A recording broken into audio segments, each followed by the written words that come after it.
I'm astrologer and life coach Penny Dix. Welcome to my YouTube channel. Welcome back if you are a regular visitor here. But if it's your first visit, a big welcome to you. And I'd love it if you'd subscribe. So I'm bringing you one of my short heads up videos. And this is for the sign of Aquarius. And that's whether your sun in Aquarius or your rising sign is Aquarius. And it's for everything you need to know to navigate the month of February.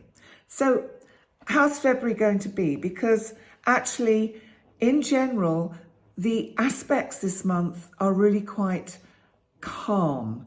So I think we're going to have a little bit of kind of plain sailing and easy going. There's a couple of tricky aspects which I want to bring to your attention because the sun, of course, is in your sign. So happy birthday, Aquarius. And it's here till the 18th when it will move into your second house, which is Pisces, which of course is the part of your chart to do with your financial situation and anything material.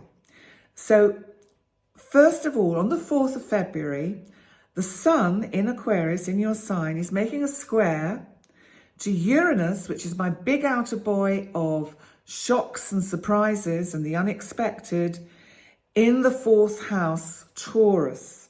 Now this is your roots, your family, and it can be your home and your living space. So it looks like something happens which is unexpected. It could be all manner of things. It's a square, so it's challenging, but it doesn't necessarily mean that the outcome is bad, because sometimes if something happens which on the surface seems bad or negative, it may actually be a blessing in disguise, and you find out it's something that you didn't really need to be in your life anyway. So that's one take on what that energy could be around. But if we look also at Pisces, your second house, your house of finance, we've got Venus here, our lovely planet Venus. Venus, our goddess of love, of relationship, of self-worth and of money. And it's in your money house. So when Venus visits this part of the chart, it usually means that somehow finances are a little bit more fluid. They come in more easily. I think because it's Pisces, you have to be careful they don't flow out as well, because Pisces doesn't really have much in the way of boundaries. So you have to be careful that it's not easy come, easy go with this kind of energy here. Now, Venus on the 5th of February, which is the same day as we have the full moon in Leo, which is in your 7th house of significant relationships.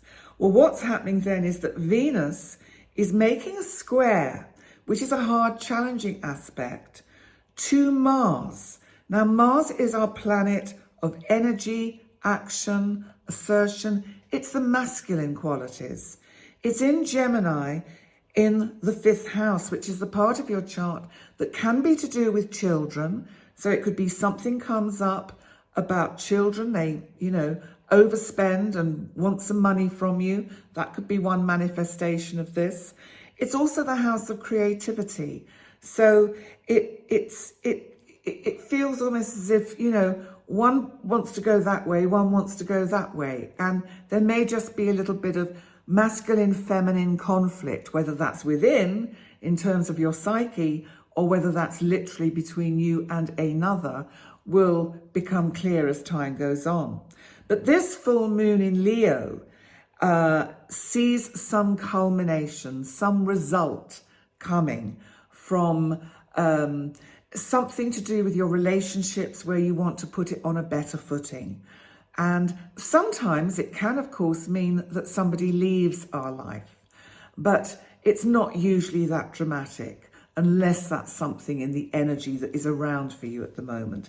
So in general, it might just mean significant changes, making sort of really important decisions about where you go from here.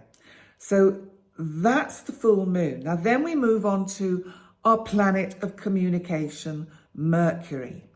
Now Mercury is in that part of your chart which is all about the inner you. It's Capricorn, it's the 12th house. This is where you can sometimes feel frustrated and restricted, and Mercury could see you overthinking a bit and really ruminating on things that aren't necessarily going to help you sort out what to do for the best. So try and take a step back and reflect on that a little bit more, kind of deeply in a sense, because Mercury is actually conjunct Pluto, which of course you've had here for a long time. And that's on February the 10th. Now, this could be that if you choose to actually talk about whatever is worrying you on an inner level with somebody like a counselor or a therapist, an astrologer, anyone who can help shed light on things that concern your inner self, then it would be a really good use of this energy. And make the most of that energy, because the next day, Mercury on the 11th will move into your sign. And then I think you're going to be the absolute chatterbox. You're going to have lots to say, but do watch out for overthinking while Mercury is in your sign. That's the only kind of thing I would say to just be wary of. But then let's look again at what's going on with your second house, because as I said, you've got Venus here, and Venus is bringing in abundance. And it's conjunct Neptune in Pisces on the 15th of February. Now, I think you need to be a little bit careful that you don't overspend, because Neptune has no boundaries. Neptune might make something seem like a good deal, but actually there's a hidden kind of, agenda to it, or it's not actually quite as good or as shiny as it seems. So do be careful. I wouldn't part with any cash around that time unless you're 100% sure that it's the right thing to do. And then we do actually then have on the 20th a new moon in this part of your chart, Pisces.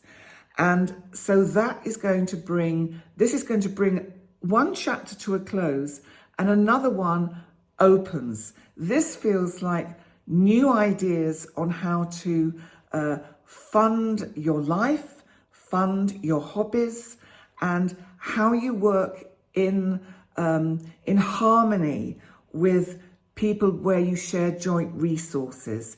It's very much a way of working together and working with another. And actually, even though Pisces doesn't have any boundaries, you have to consciously kind of actually put those boundaries in place so that, as I say, the money doesn't just flow out and not flow in. So on that note, Aquarius, thank you so much for joining me for your February horoscope. And please remember to like, comment, and subscribe. And I look forward to seeing you next time. Bye for now.